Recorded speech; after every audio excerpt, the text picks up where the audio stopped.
In this video, I'm going to show you how to create cinematic footage like this just from using GTA 5's in-game Rockstar Editor. Then show you what you can do to really make your footage stand out in post-production using this free video editing software, Davinci Resolve 18. I'll go over editing tips and tricks and how to direct and mold them all together. So without further ado, let's get to it. So first of all, you need to record your in-game footage. To do this, hold down on a D-pad and then press the relevant button to record. Depending on how much space you have for recording will depend on how much each clip will last, but you're looking at around 30 seconds or so. After that clip has been automatically saved, the game will go on to record the next clip. At any point, you can save or cancel the current recording by holding down on the D-pad again and selecting the option you want.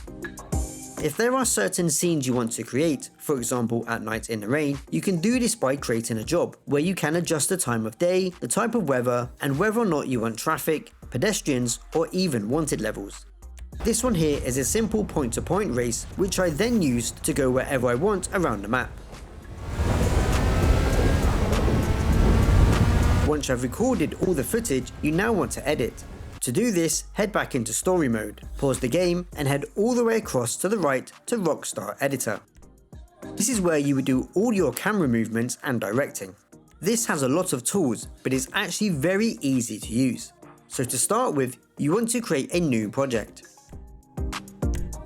Then you can select which clip you want to edit. And it will be in this little window like this. Now when you click on it, it will take you to your footage. There are several preset camera types you can use from different angles, but the one you want is the free camera, which allows you to move your camera around to wherever you want. You can set it so wherever you move your camera, the main focus will always be on the character, and you can have the camera follow the character around.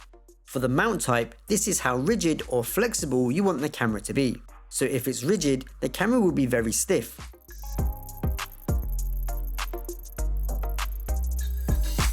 And on flexible, it gives it a little more wiggle room and is a bit more natural.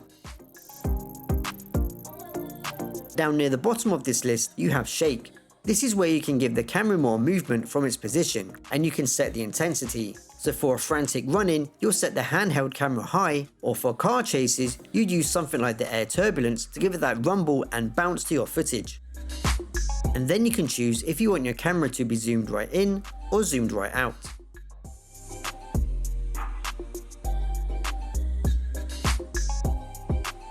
In Edit Camera, this is where you get to choose your angles and exactly where you want your camera to be.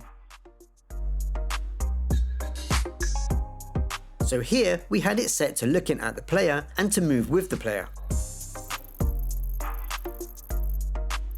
If I turn move with the player off, the camera stays still but just follows the character. If you play your footage, you can then select another camera point where you can now reposition your next camera.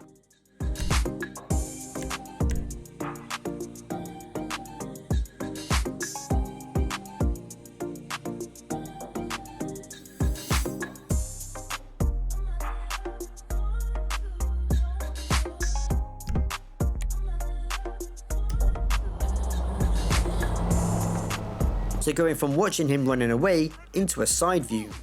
I told you not to. Looks okay, but this is a bad way to make a cinematic look interesting. What you want to do is link these two camera angles together. To do this, back out and go to blend mode and then set this to linear. Now the camera will move from one location to the next, all while keeping your settings for each camera. Holy, I told you not to go there. The next thing we can do is play around with the speed, where it can be as much as 200% or as little as 5%. Now when we link them together, we've got one bit of footage at normal speed, but the second camera is at 5%. This is a nice trick to add emphasis to a certain scene. Now let's open up a project I made earlier and show some more advanced tricks. With this one, you can see lots of different camera angles I used just from a small bit of footage of mostly a stationary car, with lots of close-ups and panning from left to right and vice versa.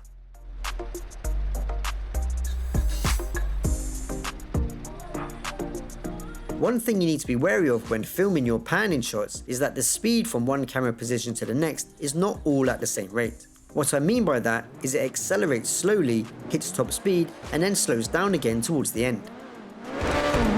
So if you want to record a pan-in shot where the speeds are consistent, then move your camera further away from the start and the end of the footage, so the footage you want to keep has a consistent speed.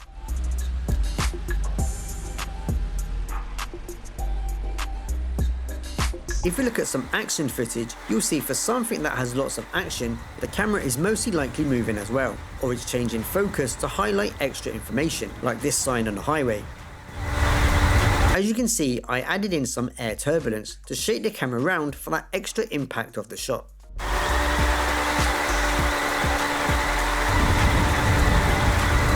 Along with this, you can also change the field of view. What this basically does is change what is the main focus of the shot, so you can have it specifically on a character or object, and change it to be in or out of focus. The editor also gives you lots of different filters to play with, where you can adjust the intensity, the brightness, saturation of color, etc. If you do not have the video editing software we'll be looking at next, this is something you'll want to mess around with to get whatever look it is you're going for, but for us, we're going to skip this. I'm going to show you one particular shot I like and how I got it to work. So here we have a stationary car which is about to explode off the line. What I did here was have my camera look at the target and also move with the player, but between each camera I changed the focus from zoomed in to zoomed out. This gave it the feel of the car really accelerating away. On top of that, I also added the air turbulence shaking and played around with the focus to make the shot more alive and dynamic.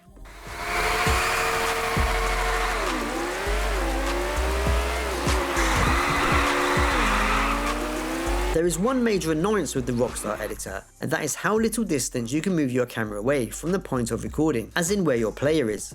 As shown here, it's a struggle to show a full scene's landscape for establishing location shots. So if you have your camera in a fixed position, you'll quickly be out of range to continue that shot. A way around this is by using the Move With Player option and changing your shots like this.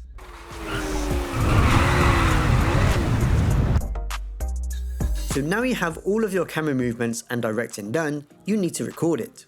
For me, I'm using an Elgato HD60X capture card and Streamlabs software to record all of my footage on screen, even the camera's tags at the bottom and the timer in the corner.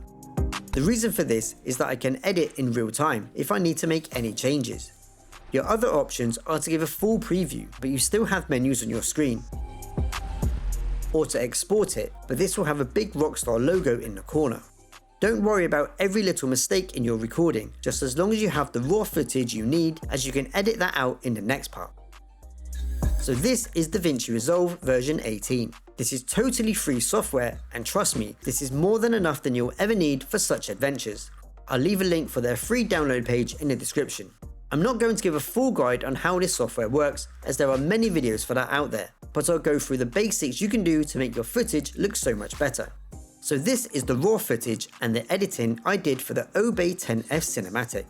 The first thing I did was to add the borders to the top and the bottom of the video.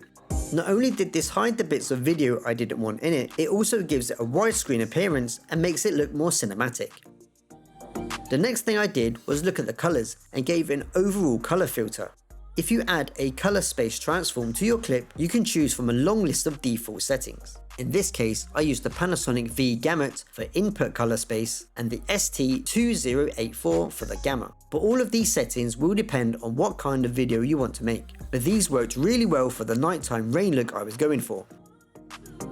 You can then adjust these further by changing shadows, highlights and color saturation. If you look at what I created here with these color changes to what the original footage looks like, it makes a powerful difference. There was one more effect I added, and that was the zoom blur. This makes it give the footage a much more dynamic look and accentuates the speed. When editing your footage, you can then cut the clips to the size you want. So putting these all together, you can make something like this.